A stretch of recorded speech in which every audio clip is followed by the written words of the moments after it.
You're listening to the We Are Libertarians podcast network. Find all of our shows at wearelibertarians.com. Episode 24, The Paradox.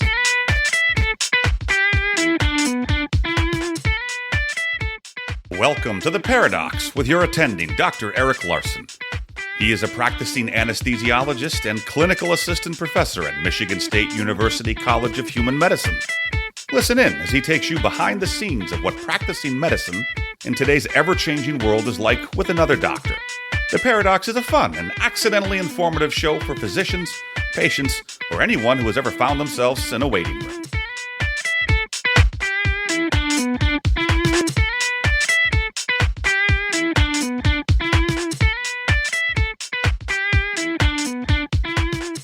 Welcome to The Paradox. I'm your host, Dr. Eric Larson, and today we've got a great episode with Dr. Richard Reece.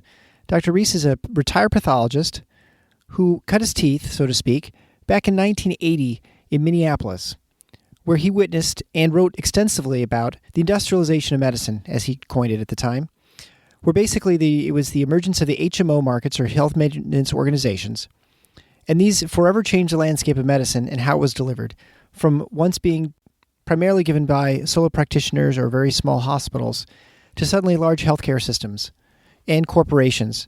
And it was the introduction of corporate management styles into medicine from what it had been previously. And his contention is that physicians only today have finally caught up to this reality and have been able to recover and start finding innovative ways of delivering healthcare, which bypasses these corporations. There are definitely parallels between today and 1980, and sort of the rise of healthcare organizations today in how the health maintenance organizations formed in 1980.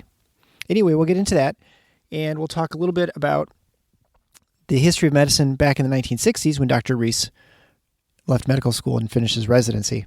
If you're a repeat listener, I thank you so much for coming back. If you're a new listener, thank you, friend, for sending your way. Make sure you go and click the subscribe button at whatever favorite podcast player you use. The show is completely free. I would also like to recommend that you visit my Patreon page at patreon.com/theparadox. There you can become a patron supporter of the show, where all the money raised goes towards the production and promotion of the show. I'm also providing bonus content there now, consistently. And by consistently, I mean I've done it twice. But there, not only we have access to interviews I've done on other podcast shows, but I also have some brand new content that I'm adding weekly. This content is so far just related to medicine, where I'm talking about the physician survey results, which are very interesting. Also, I'm going to be discussing things in the future like group visits. That means you go and visit with your physician with 14 of your closest strangers.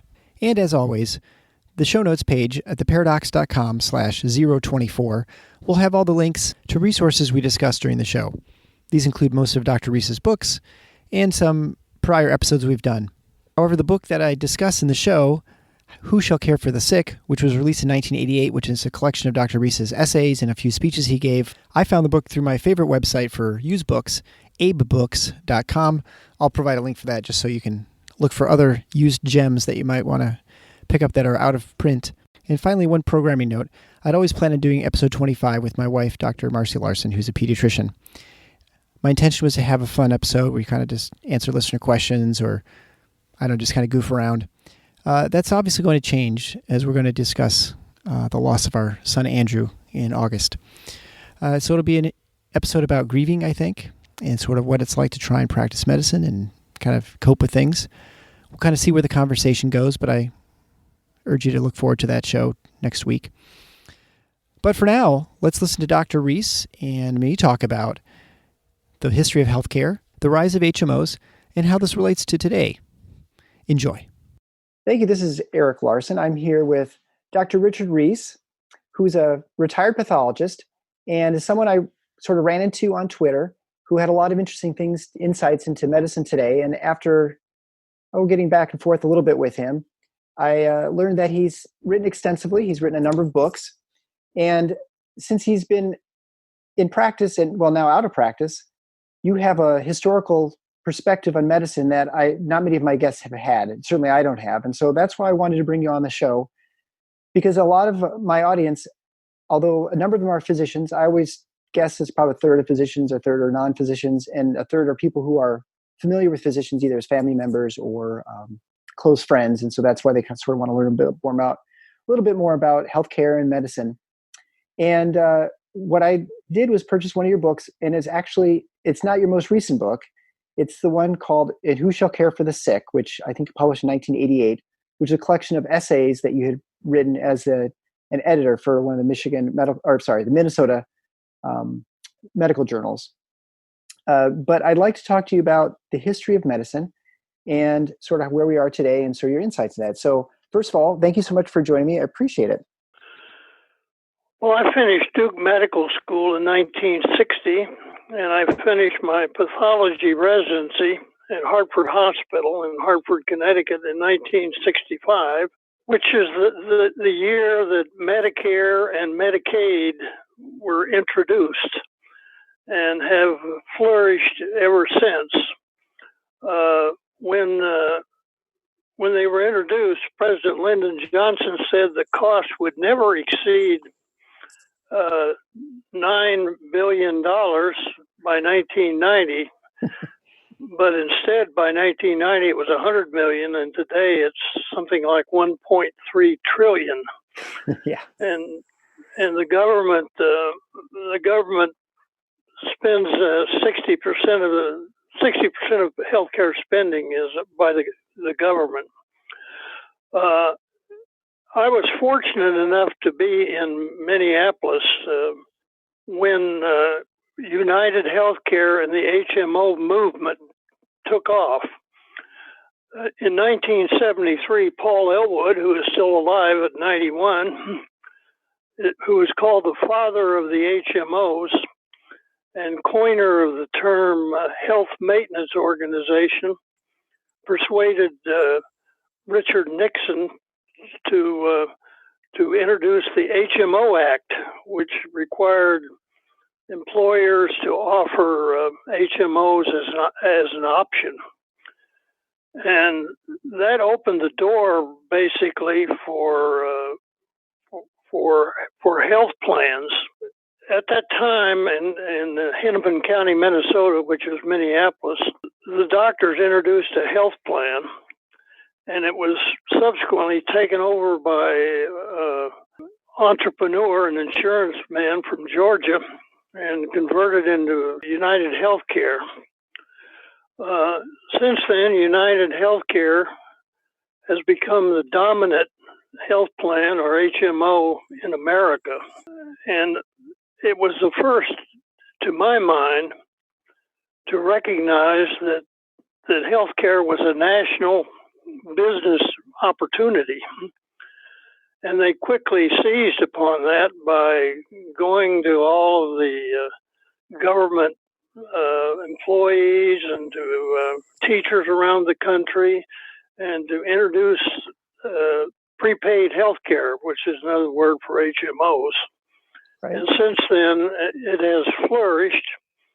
And today, United Healthcare, which is the biggest of them all, has revenues of $200 billion and is the dominant HMO in America.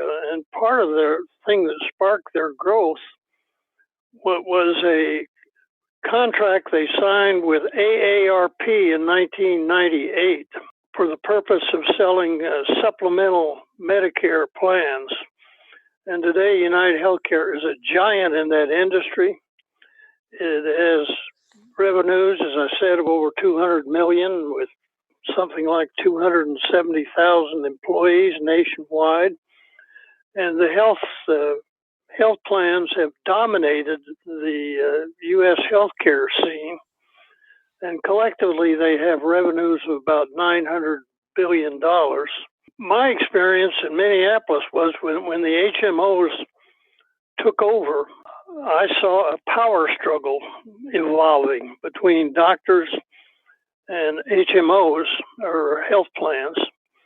And that's why the subtitle of my book, "And Who Shall Care for the Sick?" The corporate transformation in Minnesota is important. Mm-hmm.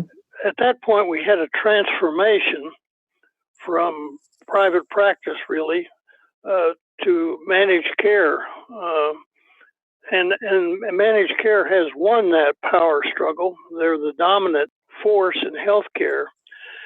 In Minneapolis at the time, the first thing I noticed was that the doctors suddenly were disillusioned by all of this, and the HMOs controlled the private practice more or less, and the doctors felt a negative economic impact, and they began to do such things as taking their kids out of private schools and retreating to the suburbs, and generally just abandoning solo practice, moving to other states. And so it had an unquestionable economic negative impact from doctors. And it's I wrote a series of essays for Minnesota Medicine describing the phenomena that was taking place. And we had over 1,000 requests for reprints. Doctors believed what I was saying, and we had at that point in 1980s a meeting of all the doctors to meet with the HMO officials, including the head of United Healthcare, and the doctors were furious and they were angry.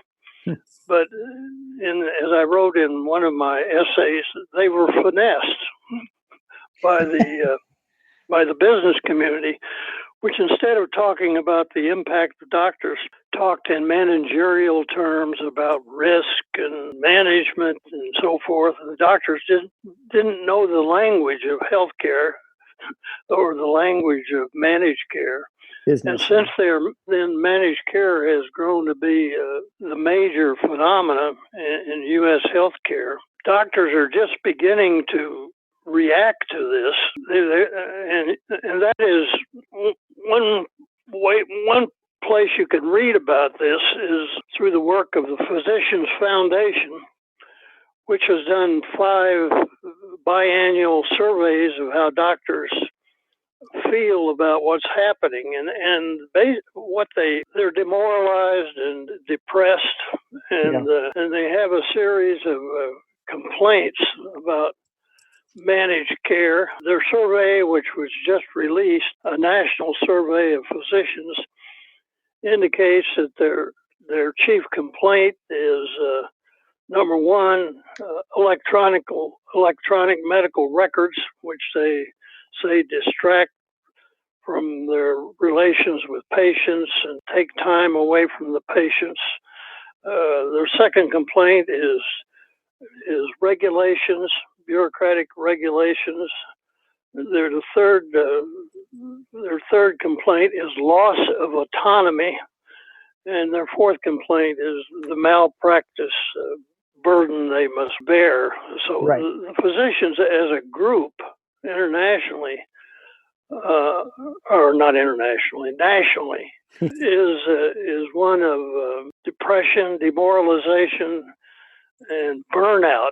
Burnout is the most talked about topic of the day. Basically, it is said to affect over 50% of doctors who feel they had only 2.5% of doctors in this survey felt they had any sway or influence over what was happening to them and to health reform. So doctors are feeling depressed and demoralized by all of these changes. Right. And so I guess the fun thing I had about reading your book, now it's very difficult getting a hold of this book. I'll post this and some of the other books you've written on the show notes page at theparadox.com. But the neat thing was looking back at what medicine was like in the 80s and and as you were describing a process, which I think many physicians, at least in reading your essay, your impression most physicians didn't really know what was happening, as you said, as the nature of medicine and the way it was going to be delivered was going to change forever. And it was moving from I don't know if you say a cottage industry, but it was certainly moving away from the way they practiced before. So my impression was in the 60s and 70s even, that it was mainly independent or solo specialty practices that were fairly small, delivering healthcare, and then business sort of took over, and larger corporations, which had the advantage of having larger access to capital, and so they could do innovative things and to use economies of scale that small independent practices and even hospitals that were at that time, most of them were independent of each other, and so they were competing against each other within a certain market. And then there was, and then as you said, that physicians were unfamiliar with the managerial sort of way of of handling large organizations, which they were suddenly becoming a part of, and also that it was just that dealing with regulations and large organizations was just not something that physicians were very skilled at. And so not only they were entering into a marketplace they were not prepared for, and then once it hit them, they were unable to navigate with really what was going on, and so they were kind of swallowed up. And suddenly, before they knew what was happening, they were kind of either bought up or had signed agreements with health organizations that they didn't really know how to move their business forward at that point, and the relationship with patients and everything seemed to just suddenly change. That's right. What I found interesting in reading about your essays in the 1980s, as you're talking about the industrialization of medicine and the adoption of HMOs and their rapid expansion, not only through the Minnesota market but also through the entire country, is that at that time people really were, as always, we're very incapable of predicting the future, because we can only see sort of what we can see, and our ability to really envision the future very well is so cloudy. And it's kind of one of the reasons, I guess, one would argue central planning rarely works, because our inability to predict the future accurately. But many people at that time were saying, oh, well, 100% of care will be managed care. And you were at the time saying, I don't think that's the case. I think this is not going to be as complete a penetration as everyone thinks. And it turns out you're right. I'm sure you didn't envision exactly how things are going to play out, but I'm curious what you think caused the HMOs not to manage care. If you could explain why they didn't get 100% coverage, of all medical care, and then what happened in the ensuing time up until, let's say, Obamacare, when I think things started changing again. Since Obamacare was introduced, it has 97 or 37% of people employed have been employed in one way or another in the healthcare industry. So it's a huge business opportunity, and for not only for health plans, but for medical suppliers. And I don't think in many cities, including New York City and Boston, it's the number one, quote, industry. And so this is a huge phenomena if one sits back and looks at it from that perspective. And in many particularly rural areas, it's the only game in town. It's the major employer. And when you think about it, it's the only industry that affects everybody, man, woman, and child, from birth to death. And so it's no wonder this has happened. And America being a very entrepreneurial country, the corporations have seized upon this and as a huge business opportunity. And it wasn't until recently, in my opinion, that doctors began to react to this, and they reacted right now by pushing, quote, free market medical care, and through such organizations as Surgery Center of Oklahoma, and direct patient care through direct pay, and cutting out all of the managed care third parties. So there's something going on out there, and I think it's significant. We'll see how it plays out. As I see it, Medicare and Medicaid and the major healthcare corporations have a significant advantage, and they're not going away. I foresee, possibly incorrectly, kind of a two-tier system. Yeah. One dominated by the government and corporations and managed care, and the other a smaller private sector. We'll see how that pans out. And don't forget in all of this that employers, and this is a little bit of history, and I think it's important. In the 1940s, corporations offered health care benefits rather than increased wages to retain employees. And that has persisted until the present. Employers cover 150 million Americans, which is nearly half of the population. And they're a significant force, and we'll see how that goes. These forces of free market medicine are saying is, if only these employers would directly pay these ambulatory care centers and these direct patient care centers in cash, and encourage their patients to shop around, that would the ensuing competition would lower prices significantly. We don't know where that's going now, or whether that will happen. But there are a lot of major social forces at work, and of course, all of this is kind of crystallized in the midterms, when the Democrats are going to push Medicare for all, and the Republicans are going to suggest alternatives to this. We'll see how the public responds to all of that. Yeah, I always kind of laugh at the fact that I feel like the parties, although they seem different, they seem fairly similar. The Republicans, as soon as they were given the opportunity to do what they promised to do, they ended up doing nothing when it came to healthcare reform. After they got all had levers of power in Washington, D.C., there was effectively no change to where we are. We're the same place we were, even I argue even before Obamacare, as far as except that things are much more expensive now. But you're right. It seems like from a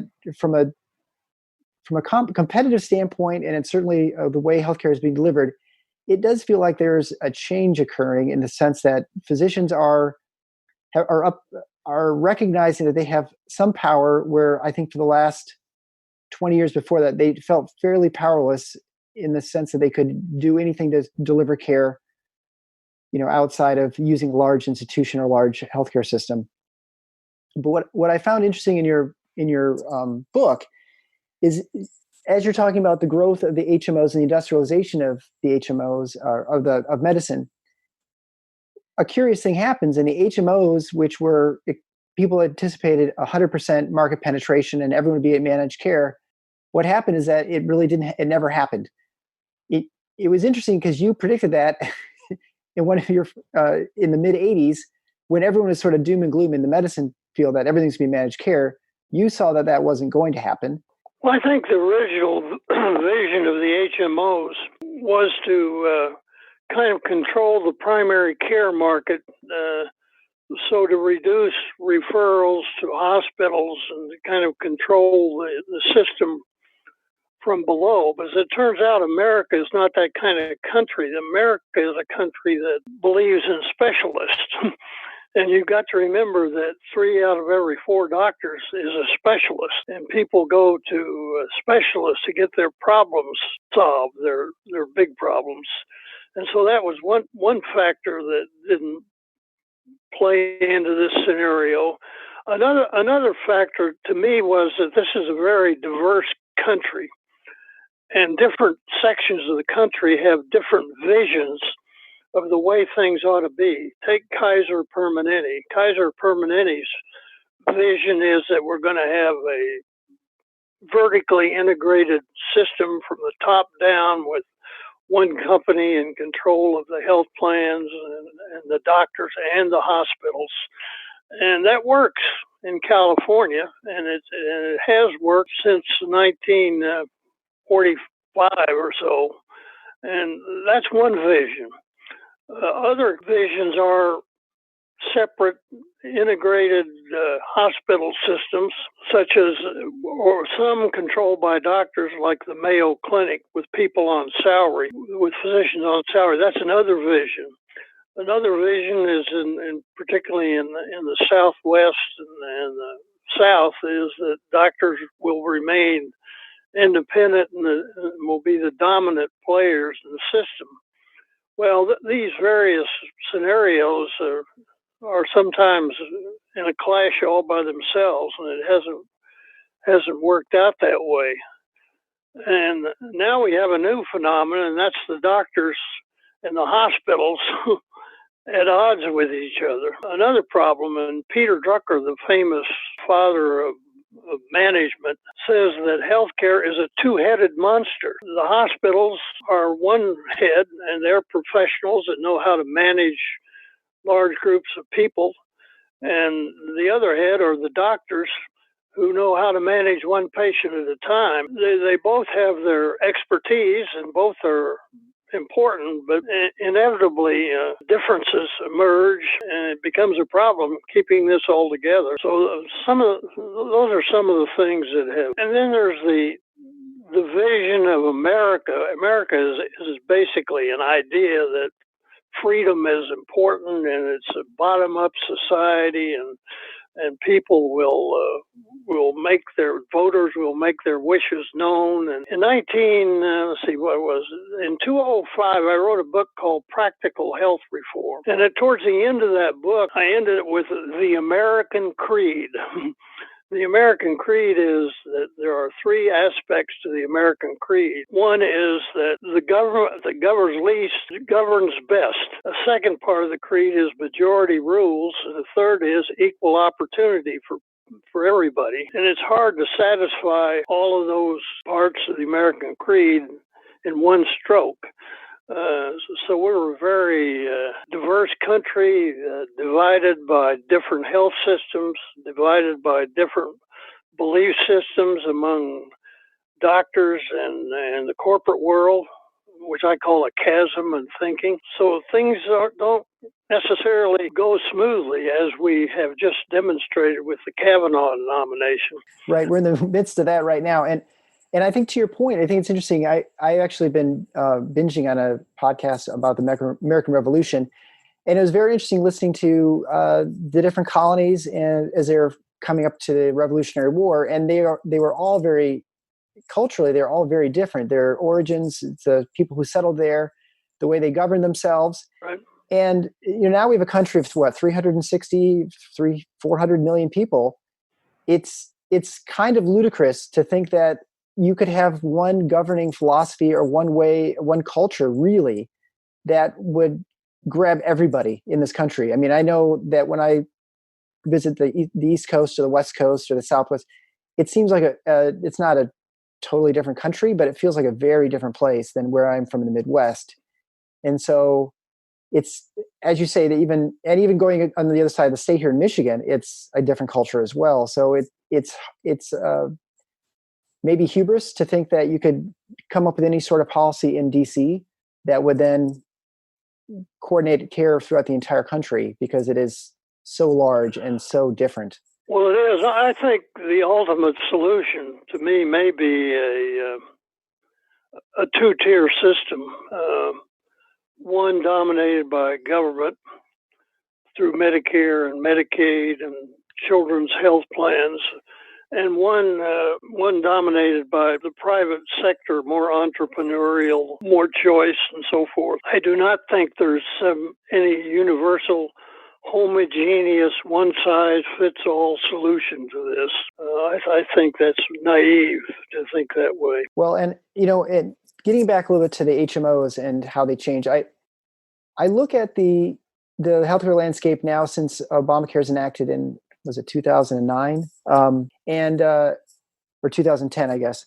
And it's interesting because I feel like there was a lot of vertical integration was sort of the hot way to manage medicine, and that sort of accelerated over the last few years. But I feel as if that momentum is sort of petering out, and the expectation of the gains from a managerial standpoint of controlling physicians controlling all the points of care have turned out not to work as well as anticipated, and the market share and the corporate growth has not really been there. And so now you brought into your employment a bunch of people who are dissatisfied with their work environment, with no autonomy, as you mentioned, or no ability to change things. As you mentioned, only about 2.5% of physicians think they can actually affect the way care is delivered.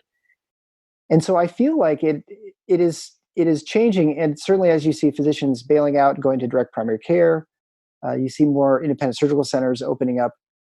I feel like we may end up with, I guess you could argue we already have a two-tier system as it is anyway, right? You have your large healthcare systems that take care of everybody, whether you pay or not. And then you have fee for service or some sort of managed care, or either HMO or a fee for service plan with the insurance carriers. So do you see that there's a kind of a parallel from the 80s to today, that maybe now what was happening as far as everyone going to managed care and doing vertical integration is now kind of reversing a little bit? Do you see that too, or is that just my myopic vision? No, I think you're right. I think we've reached kind of a pivot point. We're trying to decide as a nation what to do. Of course, the biggest, one of the most profound change, which we haven't even touched upon, is the introduction of the information age, which was started big time by Apple and their iPhone. Yeah. And that's 10 years old now. And there's this new phenomena headed by CMS and others called value-based care.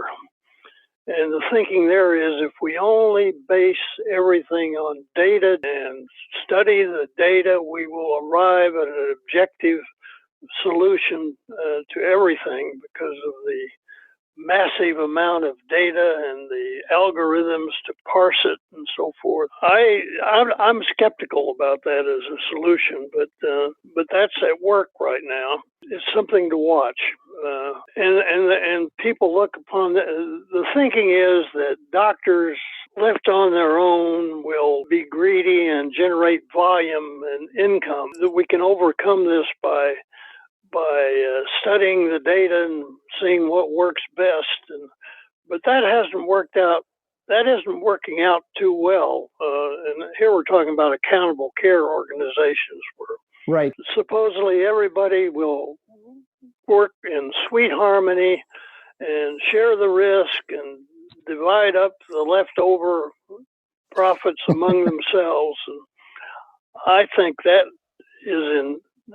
hasn't worked out well. The hospital-dominated accountable care organizations haven't made any money. Yeah, right. The physician-based ACOs have made a little money, but it's this idea that everybody is going to work together, and I don't see that happening nationally. Well, and I would say we've touched on this in a long time in this show, but the fact that we have this payment system, which is we have this third party, it really it distorts the decision making from all parties in the decision making process, right? You have patients who have no desire to act as if there's any scarcity, because for them there's minimal costs. Physicians obviously don't feel any costs, and they're, if anything, penalized by their patients' relationship. So they're encouraged to promote and do as much as they possibly can, and sometimes maybe at the detriment of the patients. And then you have the organizations like the insurance companies, which are exact opposite, right? They can look at large populations, but they don't care about the individual itself. And so it's a very strange situation, very strange way to deliver any sort of service. I can't imagine any service industry actually working this way. I mean, I don't think McDonald's would work this way, where they try and figure out they limit what kind of hamburgers you can eat and those sorts. I mean, it's kind of hard to envision any other industry working this way. But of course, you don't have a prepaid, hamburger, insurance or something like that, where they have every incentive not to provide you as many hamburgers to eat as you want, or something like that. At the root of a lot of this, to me, is that our doctors themselves, of which I'm one, and we regard ourselves as a profession to be trusted. Yep. And to have our own autonomy, if you will. That is not playing out too well because the managerial side thinks we can deliver care better than the doctors themselves. And, that's a huge conflict, and many people feel like the existence of the profession itself is at risk, and we will be reduced to data clerks and hospital pawns and so forth. And that's a significant controversy. The future of medicine as a independent profession is at play here. We'll see how it works out. Sure. And back in 1965, as we kind of jump around here a little bit, but back at the adoption of Medicare and Medicaid, what was the medical community's response to that? I mean, I think at that point the AMA represented, or at least had members from most physicians. I think probably 80 or 90% of physicians were members of the AMA, I imagine at that time. Whereas today it's about 10%. What was the response at that time for physicians towards adopting this large government payer to take care of medical expenses? Were they excited? Were they thinking this would be an efficient way of getting reimbursement? Well, at the time, people, of course, the AMA opposed it, their representatives, but a lot of physicians embraced it because suddenly they were able to take care of patients who did not have income and to do well and to do good at the same time.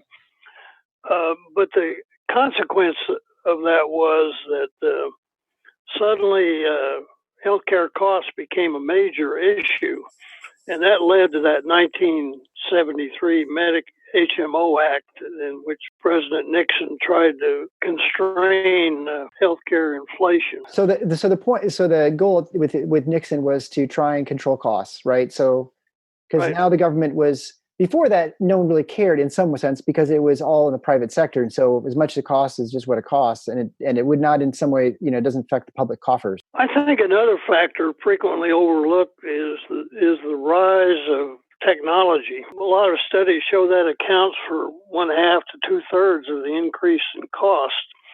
And by technology, let's be specific. Let's talk about MRIs and CAT scans. And when that was introduced, the government opposed it in the mid-70s.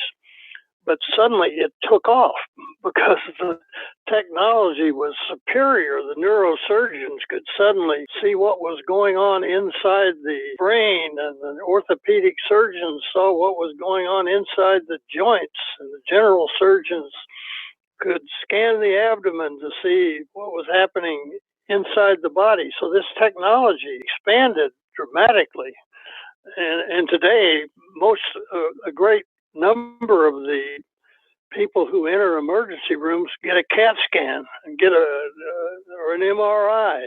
So it's just become routine. Right. And radiologists have risen to the top of the income ladder in healthcare. So technology is a significant force, and that is being even more magnified by the introduction of information technology and computers and so forth. Right. So who knows what's going to eventuate out of all of this. I'm always hesitant, and I remember when I interviewed for medical school, and one of the questions was always, why do you think healthcare is so expensive? And your answer was, well, there's technology, and there's this, there's this concern about over testing because of medical malpractice concerns. And now looking back at that answer, and I don't disagree that technology is more expensive. However, what's interesting about it is that if you look at technology in most sectors, it does not generally raise the price of most things that you do. It just seems to be in medicine. It's just exploded and I don't know if that's because of the third-party payer system. Is it because of regulatory framework? I mean, electronic health records is another good example. I don't think any physician really thinks it makes them more efficient. Well, I shouldn't say any. Very few, a small percentage of physicians thinks that EHRs make them more efficient, which goes against the whole point of having any sort of computer in the room to begin with, right? The only reason you have computers in most industries is because it makes you more productive. You can book more easily, you can store information more simply, you can move things along at more efficiently, and that is just not the case in most of medicine. And so I wonder if technology is as much a driver of cost as it is the way that we just pay for it. But I don't know how you would prove it one way or the other. Well, I don't either. One of the significant differences between the U.S., other Western countries with universal care, is the cost of administration. When you break down the healthcare dollar, about 10% in the U.S. goes to technology and management and so forth. Mm-hmm. And that's about 5 times more than any other country. So we have developed this strange mix of private and public bureaucracy that's time consuming, that's money consuming. I don't know how you handle that. I think it's interesting. I often sit back and look at how you divvy up the healthcare dollar. 10% goes to, and this is coming off the top of my head, 10% goes to administration, 10% goes to drugs, about 7 or 8% goes to primary care. Collectively, about 20% goes to doctors. 32% goes to hospitals, and pretty soon, as Everett Dirksen used to say, $1 trillion here, $1 trillion there, and pretty soon we're talking about real money. It's a collection of things. It's a complex system. I remember very vividly, I'm a lifetime subscriber to the Wall Street Journal. Not the Wall Street Journal, the New England Journal. Uh-huh. And in 1981, the then editor, Arnold Relman, said, the solution to this is all very simple. We've got to rein in profit-making healthcare, and we've got to harness he coined the phrase, the medical industrial complex. Well, the medical industrial complex collectively is huge. It's 20% of the national budget now. And so how does one tamp all this down? I don't know. I guess the voters will have to decide.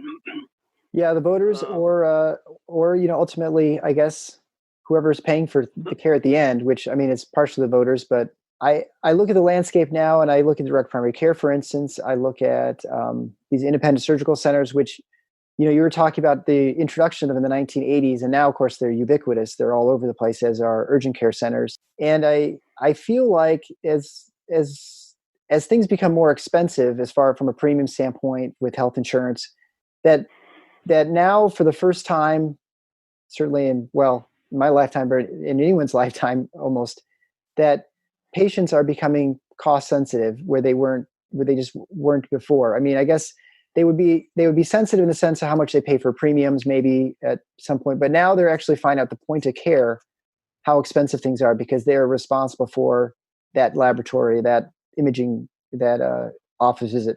Whereas before they might be responsible for selecting a year in advance, how much that's going to be for their premium. But now every point along that care, even going to the drug prices, they're being more conscious of how much it costs, even when they have a healthcare insurance. And so now it's putting some strange pressures on the industry that they weren't anticipating, which has allowed opportunities for entrepreneurs like direct primary care physicians, for instance.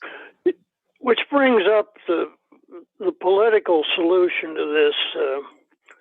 The progressives think Medicare for all is the answer, and it's, quote, free health care. And that's an easy concept to grasp because you're spending other people's money.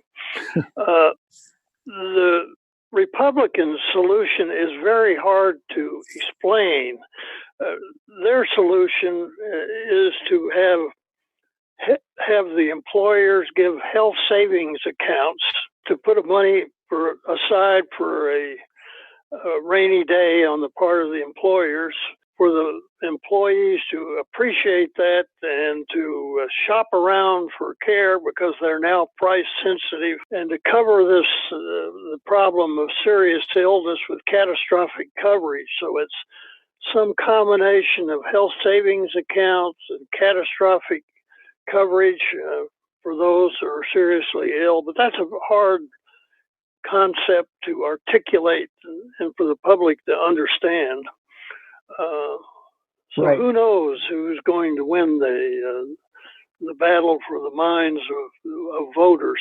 Well, and fundamentally, even with the HSAs, you still have an insurance company that is in charge or organizing the fee pattern for physicians. And so, I mean, that's where you look at a direct primary care, and it just bypasses that entirely, right? Because now you're saying you're just going to get your health care. You just go to whoever you want, whoever you trust, and they will direct the healthcare for you. They'll refer you to specialists, and oftentimes they'll get special deals, maybe for imaging or laboratories or medications, and you can bypass most of the system. I mean, it seems like it seems like the simplest solution, which is one that's not politically popular with either party because it doesn't involve any lobbyists, would be to say, why don't you just go ahead and you can, if you insist on using the tax code, you can use the tax code and say, any purchase you make for your healthcare is tax-free, let's say, before taxes. And then you can go do whatever you want, whether it's direct primary care, if you want to have a Medicare for all plan, whatever you want to do, you can figure out and just do it. But of course, that cuts out the pharmaceutical companies, it cuts out the insurance companies, and they give as much money to Republicans as they do Democrats. So I imagine it's not politically very popular anywhere, but it seems like it'd be the simplest and allow patients the most access to do what they think is best for themselves. One last thing in your book that I thought was interesting is you had a discussion with at the time the president of, I think he's the president of the Mayo Clinic, and yes, and in talking about the Mayo way, which I trained at the University of Iowa in anesthesia, and so we would always joke about the Mayo way just because they were close to us, and we'd just kind of joke about Mayo. I think they read their X-rays backwards from everyone else just because it was just Mayo. So, but one of the things he talked about is that the leadership in the Mayo Clinic was physician-led, and that it was almost like, and I don't know if it's still the case, but it seemed like a third of the physicians were on committees, a third were in management, and a third I think were just practicing. And they'd sort of turn that over so everyone sort of would get sort of in the milieu, and so they develop sort of a corporate culture, I guess you'd say, for physician leadership in running the operations. Right now, most places I would say are not at all have physicians at the lead. And I don't know necessarily that physicians are the best when it comes to leading necessarily, but is that still the Mayo way? And do you think that would be advantageous to organizations to try and push non-business people into a business which... So your question is, do I think the Mayo way will prevail? Well, I guess one thing is the Mayo way is still the same. And the second question would be, is that something that more health systems should look at, and to try and put physicians in the ultimate leadership position, not just like, chief medical officer or something like that? Well, first of all, I admire the Mayo Clinic. I think it's a system, I think, however, that is it's a cultural phenomena. Minnesota is a lot of the people there are Scandinavian or German extraction, so they believe in collective organizations working together. So it works well in Minnesota.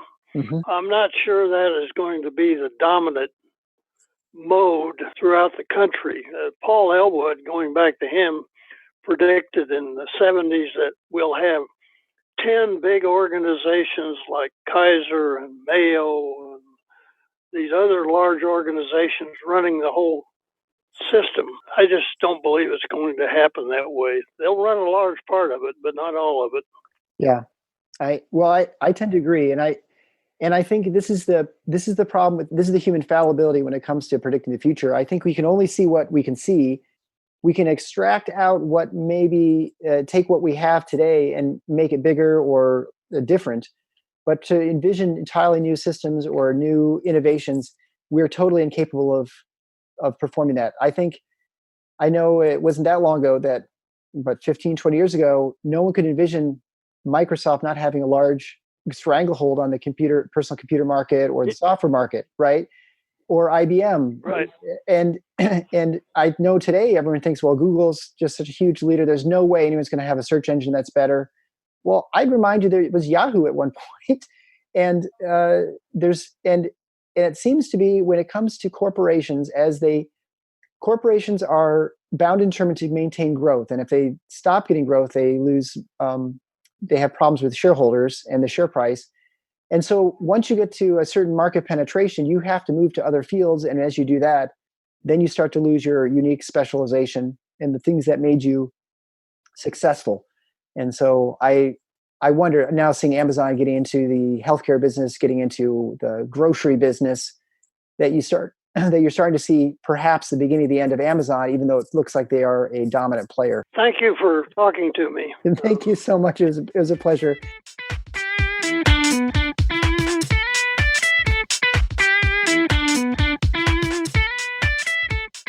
Thanks for listening to The Paradox. If you like what the doc is doing, please subscribe and leave a review on iTunes or Stitcher. And share the show with your friends. Become a supporting listener to get access to special bonuses at patreon.com/theparadox. Show notes can be found at theparadox.com.